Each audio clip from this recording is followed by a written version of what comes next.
Boa tarde, eu sou Larissa Rosseto e hoje é 7 de setembro, dia da independência do Brasil. Esse é um dos assuntos do Unesp Notícias. Mas como hoje, além de feriado, também é sexta-feira, não perca as dicas da nossa agenda cultural. Que tal aproveitar o fim de semana para passear no zoológico?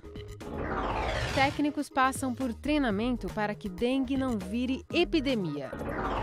E na entrevista do dia, o historiador Maximiliano Vicente fala sobre o 7 de setembro.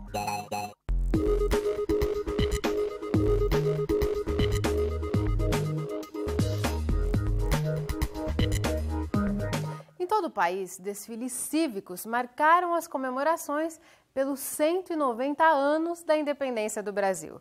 Aqui em Bauru, a festa foi no Sambódromo.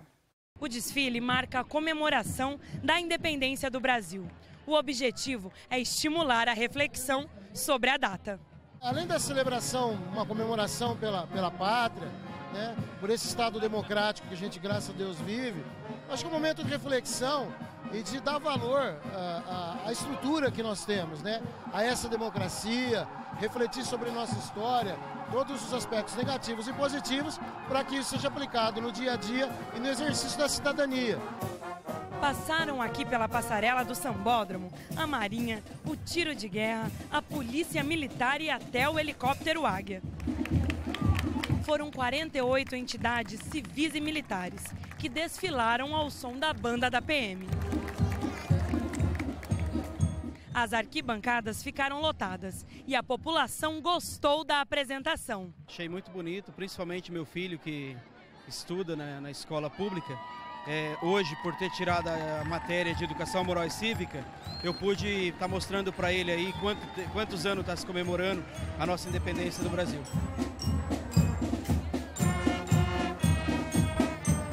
A gente fala mais sobre a importância desta data daqui a pouco com o historiador Maximiliano Vicente. Ano passado, só aqui na cidade, mais de 4.000 pessoas tiveram dengue, sendo que 6 morreram. Neste ano, a doença preocupa menos. Até agora, foram 28 casos. Entre as razões dessa queda está o treinamento de agentes, que são preparados para eliminar as larvas do mosquito Aedes aegypti. De uma luva impermeável de nitrito. É importante utilizar a roupa adequada para lidar com inseticidas. Para matar o mosquito transmissor da dengue, esse veneno tem que ser aplicado corretamente, cobrindo todo o espaço. Esses são alguns dos procedimentos que os 44 agentes fazem todos os dias. Mas as técnicas foram aprimoradas.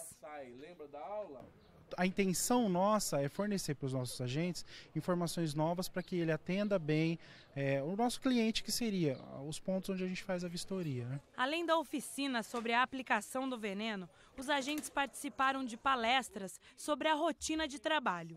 Este curso é realizado pelo menos uma vez ao ano, sempre com novidades. Nós acrescentamos no treinamento algumas coisas a respeito de lixo eletrônico, né? Nós tivemos uma palestra sobre lixo eletrônico. O pessoal da SEMA passou para a gente uma palestra também, falando de contaminação de uma série de pilhas, de baterias, pneus, a forma como isso se decompõe no meio ambiente e fontes de contaminação. Esses agentes da vigilância ambiental trabalham todos os dias com o combate à dengue.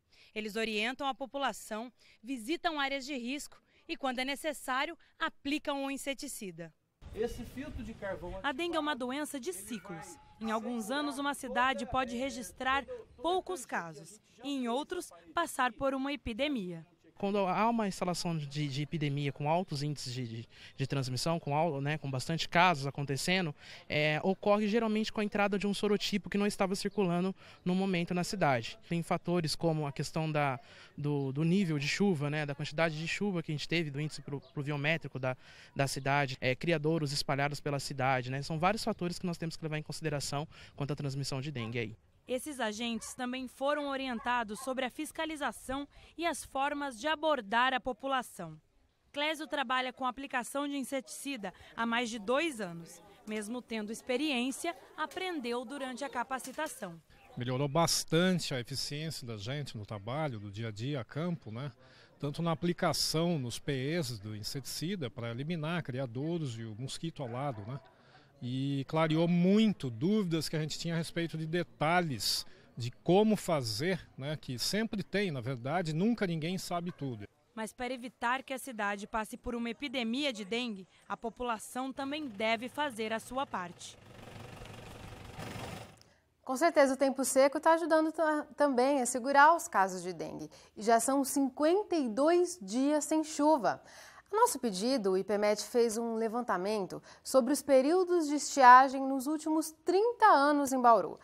Neste ano, nós já passamos da média histórica da cidade, que é de 41 dias seguidos sem chuva. Apesar de ninguém aguentar mais essa seca de agora, Bauru já passou por estiagens bem mais prolongadas.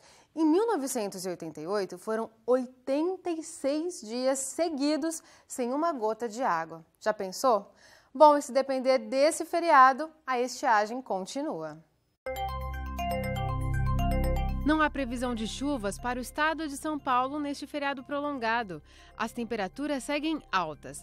Em Bauru, o fim de semana vai ser de sol e calor. A umidade do ar agora está em 25%. Temos vento de brisa leve a 12 km por hora. A temperatura máxima hoje foi em torno de 33 graus. Amanhã pode chegar a 34 em Bauru e em Piratininga. Em Agudos, fica um pouco mais baixa, 32 graus.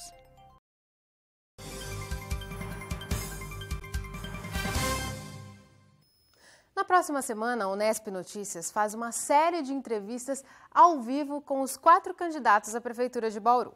Na segunda-feira é a vez de Paulo Martins, do PSTU. Rodrigo Agostinho, do PMDB, estará aqui na terça. Na quarta-feira, vamos falar com a candidata Chiara Ranieri, do DEM. E na quinta, encerramos a rodada de entrevistas falando com Clodoaldo Gazeta, do PV. Você pode participar mandando suas perguntas pelo e-mail unespnotícias@tv.unesp.br ou telefonando para o 3103-6161. Vamos ver agora os compromissos dos candidatos no fim de semana. Paulo Martins, do PSTU, grava neste sábado um programa eleitoral para a televisão. No domingo, o candidato não tem compromissos de campanha agendados. Rodrigo Agostinho, do PMDB, grava programa eleitoral para a televisão amanhã às 8 da manhã. À tarde e à noite, Rodrigo se reúne com candidatos a vereador. No domingo, o candidato participa de uma caminhada às 10h30 da manhã na feira da Rua Gustavo Maciel. À tarde, ele grava programa eleitoral para a televisão. Clodoaldo Gazeta, do PV, atende a população no Calçadão da Batista amanhã a partir das 10 da manhã. À noite, ele faz visita à Praça da Paz. No domingo, o candidato vai às feiras do Bela Vista e da Rua Gustavo Maciel. No final da tarde, ele grava programa eleitoral para a televisão. Chiara Ranieri, do Democratas, não tem compromissos de campanha agendados para o sábado. No domingo, a candidata visita as feiras livres da cidade no período da manhã e, à tarde, participa de um encontro de violeiros no Jardim Godoy. 5h37 agora. Ainda hoje, as opções da agenda cultural e já no próximo bloco. O historiador Maximiliano Vicente fala sobre a independência do Brasil.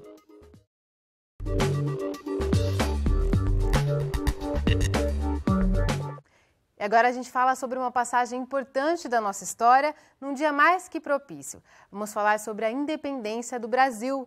Com o historiador Maximiliano Vicente, ele é professor da Unesp em Bauru. Professor Max, como a gente costuma chamar, muito obrigada por sua presença aqui no Unesp Notícias. Eu que agradeço um convite tão gentil. Max, quando a gente pensa na independência do Brasil, vem aquela imagem romântica de Dom Pedro I, às margens do rio Ipiranga, decretando independência ou morte. O que há de verdade nesse retrato? Bom, enquanto retrato, ele é um símbolo, ou seja, é uma criação que foi feita posteriormente para tentar imitar episódios épicos, históricos da Europa. Não é? Então, foi uma cópia de um modelo europeu de independência. Foi pintado aquele quadro por Pedro Américo. Exatamente. Né? De criar um mito, um herói, alguém que proclama, não é? Quando, na verdade, nós sabemos que não, que a independência é fruto de um processo E é verdade que ele pode ter declarado a independência, ter decretado assim um desejo de conseguir ficar livre, mas não nos moldes do quadro, né? A vida era muito mais complicada, muito mais rústica, não existia esse caráter heróico, né? E nem a figura representa o que está no quadro, e sim era uma pessoa que praticamente foi obrigado a declarar a independência por grupos que nós tínhamos atuando dentro do país, não é? Portanto, não se deve de confundir o que é o quadro, que é uma expressão mítica, com o que de fato aconteceu. Mas essa passagem em si aconteceu? Aconteceu. Parece que ele estava em Santos, né? Onde ele tinha amante, isso aí não tem mais segredo nenhum, todo mundo sabe, né? Veio para São Paulo e foi lá que ele recebeu assim, a confirmação de que de fato teria que tomar a atitude final. E ele tomou, né? Isso tem que ser respeitado, né? Mas não, em hipótese alguma, nos moldes do quadro que aparece aí, que todos nós temos e nos deparamos nos livros didáticos. E esse processo que culminou na independência do país, a gente pode dizer que ele começou desde a vinda da família portuguesa para o Brasil, em 1808, né, Max? Explica um pouquinho para a gente desse contexto. Bom, a independência é um processo. Um processo significa o seguinte, que ele tem uma continuidade, tem uma origem, tem uma continuidade, e não acaba com o ato de Dom Pedro, né? Então, na verdade, o mundo tinha passado por várias revoluções, por transformações muito profundas, que, em termos da Europa, significou alocar o poder político de Portugal e da Espanha para os países mais do norte, concretamente Inglaterra, Holanda, não é? E esta mudança de poder político era visto, em termos do que era um processo histórico de implantar algumas medidas, como sendo necessário que não houvesse mais colônias, porque as colônias em si atrapalhavam o que se chamava de livre comércio, fruto da Revolução Industrial, e isso fez com que Portugal pressionasse, ou tivesse uma pressão muito forte por parte dos ingleses. Havia um caso muito concreto nosso, no nosso continente, que era a independência dos Estados Unidos, portanto, não se duvidava mais de que um país poderia conseguir a independência, e a Inglaterra, pressionando com a força econômica que ela tinha, ela consegue tirar Portugal de cena, né? Ou seja, não teria mais que pagar, nem ter autorizações para que os produtos ingleses viessem para o Brasil, né? E com isto se repercute no âmbito da política, no processo que acaba com a independência. Ou seja, quem pressiona a Dom Pedro seria o que chamamos de um partido brasileiro que congregava latifundiários, não é? Congregava comerciantes, importadores, exportadores, ou seja, grupos que estavam muito fortes, muito sediados na área do litoral. Então, esses são os grandes beneficiados com a indendependência, esses grupos? Sem dúvida nenhuma. Você veja, a escravidão, em momento nenhum, chegou a ser questionada de ser assim, tirada de cena, né? O nosso país foi um dos últimos, se não o último, a abolir a escravidão, né? Exatamente, né? No continente. Exatamente. E o que se desejava com a saída de Portugal, por parte dos grupos internos, era poder comerciar livremente, não é? E eles pensavam que, tendo um regime dentro do nosso país que não dependesse de Portugal, seria mais fácil realizar as transações, enfim, os atos próprios do comércio. Seria mais fácil pressionar Dom Pedro para diminuir taxas, para liberar produtos, do que não depender de uma autorização de Portugal, que naquela época era muito demorado, né? Um processo muito diferente do que nós estamos, uma realidade muito diferente, se demorava muito, as coisas não eram tão rápidas, né? E isso, em termos de comércio, já começava a incomodar ao mundo que já participava do pleno desenvolvimento da Revolução Industrial. A independência do Brasil se diferencia de que forma da independência dos países vizinhos, que eram colônias da Espanha, da independência do próprio Estados Unidos? Bom, na verdade, o primeiro a conseguir, dentro desse processo, uma certa independência são os Estados Unidos, né? Então, o modelo que eles criam é um modelo muito interessante, que é o que está em vigor até hoje, né?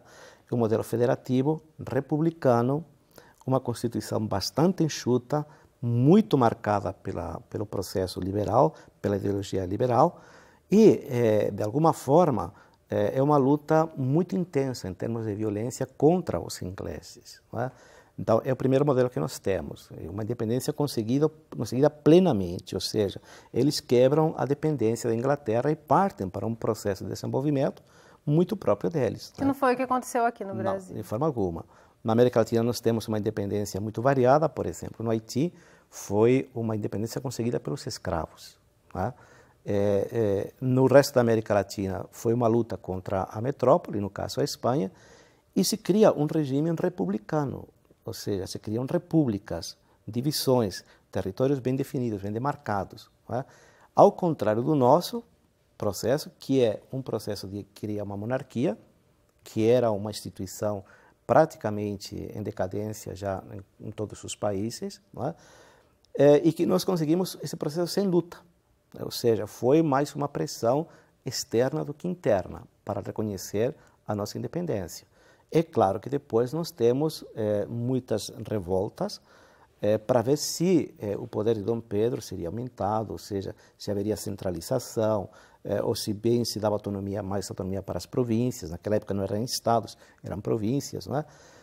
E esse processo todo que acaba afirmando um poder autoritário dentro do nosso país. E qual a relação que você faz com esse episódio da nossa história e com o que a gente vive hoje? O que é reflexo desse processo de independência? Bom, eu diria assim, para início de conversa, hoje nós temos uma Constituição, embora seja um pouquinho antiga, né, e tem gente já querendo reformá-la, né, mas uma Constituição que te garante o voto universal. Naquele momento, nem pensar. Não é? Quer dizer, na primeira votação que nós tivemos, se calcula que nem 2% da população votou. Né? Bom, hoje o voto universal, além de ser obrigatório. Economicamente, nós dependíamos da Inglaterra, né? E em parte já do comércio com os Estados Unidos. Hoje, por incrível que pareça, nós podemos falar que o contexto mundial, né? A crise econômica que está afetando o mundo, por enquanto, nos está tornando hegemônicos e atores principais de um processo, né, que seria impensável, por exemplo, 20 anos atrás. Se você me faz essa pergunta no final dos anos 80, eu te diria, não mudou nada, porque nós temos dívida externa, nós temos inflação, nós temos dependência do mercado externo. Hoje, o quadro é um pouco diferente. Não é? Quer dizer, se naquele momento a gente desenvolveu o processo com certo atraso, hoje você já vê com otimismo o nosso cenário atual, sim, o protagonismo do nosso país. Isso, sim, embora tenha que ser ressaltado que a questão social persiste. Não é? Quer dizer, nós não podemos aceitar a escravidão mantida naquela época, como nós não podemos continuar aceitando hoje, não é? Que praticamente 20 milhões de pessoas vivam à margem da miséria. Não é? Quer dizer, isso coloca em xeque qualquer processo de independência. Né? No entanto, as condições de hoje são muito melhores do que a qualquer outro momento da nossa trajetória. Não é? E isto é o que faz com que nós tenhamos assim, um pouco mais de otimismo com relação ao futuro. Não é? Quer dizer, hoje nós podemos falar que o país é reconhecido, ele é livre, ele tem uma certa influência, não é? Ele é consultado, o que na época da independência era praticamente o quintal dos Estados Unidos e da Europa. Certo, muito obrigada, Max, literalmente por essa aula de história. Eu que agradeço e me coloco à disposição. E você confere no próximo bloco os destaques da nossa agenda cultural. O Zoológico de Bauru é uma das opções este fim de semana.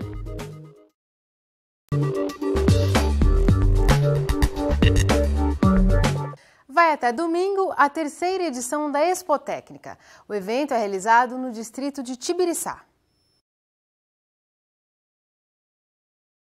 A Expotécnica é destinada a pequenos e médios produtores, artesãos, expositores e a população em geral.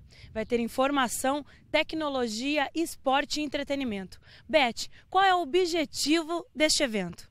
Bom dia. O objetivo desse evento é trazer tecnologia, né, a pequenos e médios produtores, que a nossa região é bem carente.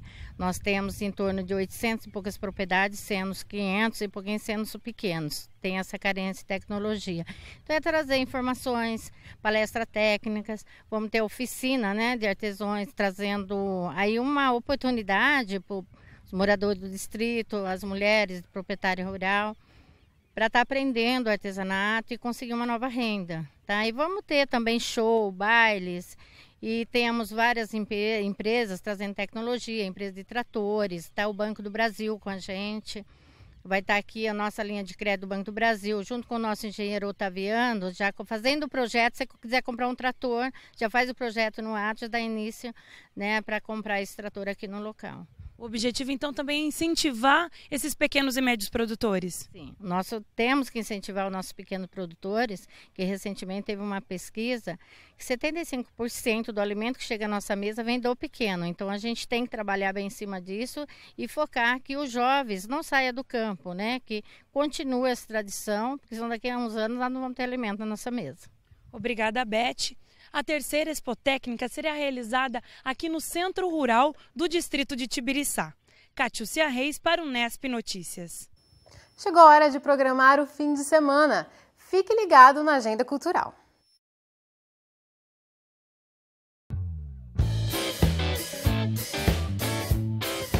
Vai até domingo o Festival Intercirco 2012.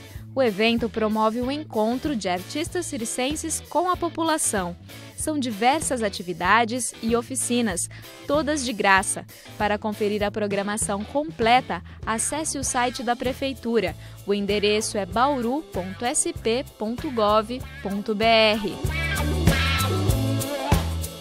Neste sábado tem feira de artesanato na Praça Rui Barbosa. Das 9 da manhã às 5 da tarde, a população vai conferir a produção de cerca de 90 artesãos de Bauru e região. Quem não puder ir à feira no sábado, no domingo tem mais uma edição da Feira Ubá, no Parque Vitória Régia. Os visitantes vão poder conferir opções de artesanato das 9 da manhã às 6 da tarde. Já para quem quer opções de música, no domingo tem a apresentação do Quarteto de Cordas Romanov, no auditório do Sesc, às 11 da manhã. A entrada é gratuita, mas é preciso retirar os ingressos na central de atendimento a partir das 9h30 da manhã. No domingo à tarde, também no Sesc, é a vez da banda Black Brasil se apresentar na área de convivência. O show começa às 4 da tarde e a entrada é de graça. O Sesc fica na Avenida Aureliano Cardia, 671. E olha, uma outra opção que sempre vale a pena é o Zoológico de Bauru. O Nesp Notícias leva você num passeio por lá. O que você pensa quando o assunto é ciência? Assim, com um contato bem de perto. O Ministério da Ciência e Tecnologia fez essa pergunta aos brasileiros e os zoológicos ficaram em primeiro lugar. Afinal, quem não se encanta com o carinho da mamãe mico-leão dourado? Apenas uma das atrações que encontramos no Zoo de Bauru, um dos 8 melhores zoológicos públicos do Brasil. São 880 animais, mais de 230 espécies. Como conhecer tudo isso? Que tal uma agradável caminhada pelos 3 quilômetros de trilhas? E quem sabe você não encontra alguns simpáticos moradores, como Coati ou Calango Verde, dando uma voltinha por aí. Mas nada de alimentar os bichos, hein? Eles já são muito bem tratados. Aqui, a casa é deles. Então, se o leão quer ficar no seu cantinho, melhor respeitar. Faz tempo que os zoológicos deixaram de ser vitrine de animais. Hoje são centros de preservação das espécies, muitas delas em extinção, como o sagui bicolor. Um dos parâmetros que a gente vê nessa questão de bem-estar animal é permitir ao animal que, em cativeiro, ele exerça parte ou todo daquilo que naturalmente ele fazia em vida livre. O cuidado é tanto que até o pinguim se sente à vontade. Tem bicho que prefere o frio. Outros, como os répteis, gostam mesmo do calor. Olha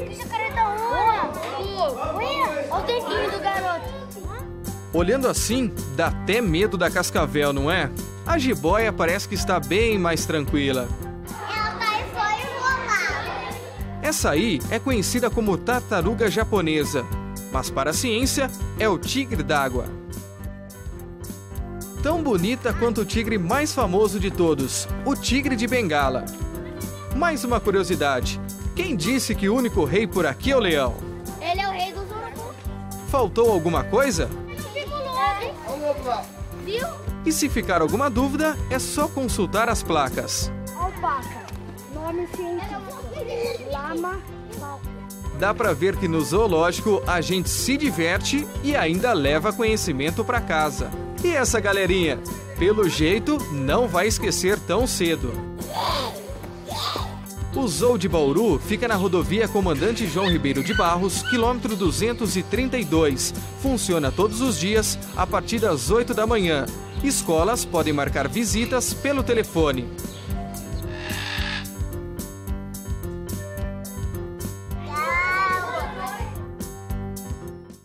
Ótima pedida. O Nesp Notícias deste feriado de 7 de setembro fica por aqui. Aproveite bem o fim de semana e fique ligado na programação da TV Unesp. Acesse o nosso site, o www.tv.unesp.br e conheça nossos programas. A gente se despede com um pouco do reggae da banda Legalê, que toca amanhã às 6h30 no Som e Prosa. Tchau! Namorada do Sol, namorada do Sol, namorada do Sol. Entre conchas e ciris, sereias e corais, a pressão nula nos deixou na maresia. Daquele céu chovia estrelas regando os nossos luais, e a fogueira enfumaçava a sonzeira. A lua lá brilha mais forte na areia onde eu descarrego